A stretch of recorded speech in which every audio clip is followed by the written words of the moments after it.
Hey, good afternoon. It's April 1st. I woke up to getting wet at my kitchen sink because my daughter um, rigged the nozzle for the water at the sink so it would spray me as soon as I turned it on. Then a few hours later, I got peanut butter on the doorknob on my hand. But I didn't yell. I opened my mouth to say something, but then I stopped myself because I smiled. She's learned well from her older brothers, and it's some semblance of normalcy in all the chaos, and also just to have a sense of humor. So I haven't let them know that they got me. Being teenagers, they're holed up in their room, but I haven't. I know she's the one, so I haven't let her know because that would just be too much satisfaction. She's waiting for me to yell, and I'm not. So, anyway, um, yeah, I have to look at my phone to see what day it is sometimes. Um, we're at this till April 30th at least, and probably beyond. There's a lot of people on the internet that are doom and gloomers. I mean, I don't want to just brush them off because maybe in some of that nonsense there can be some semblance of truth. But the worst thing of all is to say that the coronavirus doesn't exist. That's just plain false. It does exist. Things around it may not be very clear. The origin, the amount of the spread, our numbers and statistics are not exactly accurate, but it does exist. And I think it's easier for people who have lived a kind of life where things can change. Your whole life can change on a dime. Um, One phone call, and your whole world is different, usually by some tragedy.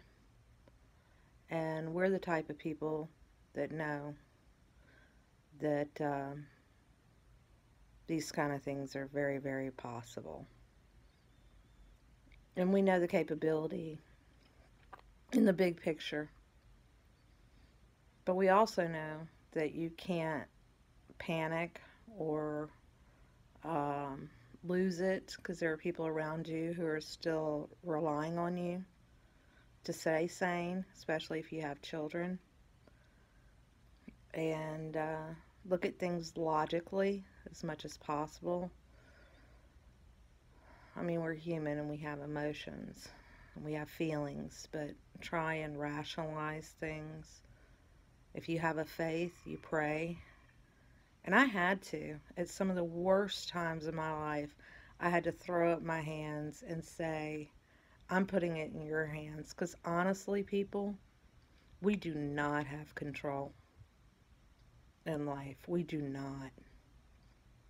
And if you think you do, you're fooling yourself. You really are. Ultimate control, we do not have. Do we try to make things better and, do the right thing? Yes, but there are things that happen that are completely out of our control. You didn't ask for it, you didn't plan for it, you didn't even put yourself in the situation for it to happen. It just happens. And who you are as a person stands out in those moments. So, I just want to encourage you to keep it together,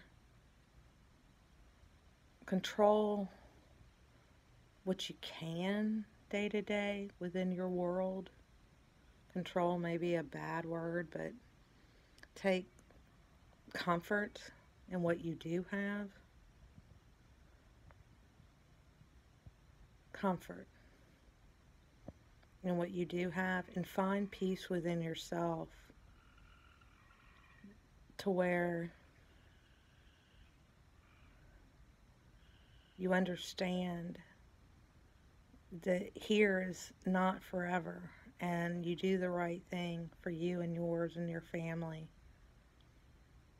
and help people if you can who need help. Be mindful of those around you. Keep your distance right now, and just one day at a time. One day at a time. I don't even know what to do with myself. I mean, yeah, I got all this time to do all this stuff in my house, but do I really want to? Honestly, no, I don't.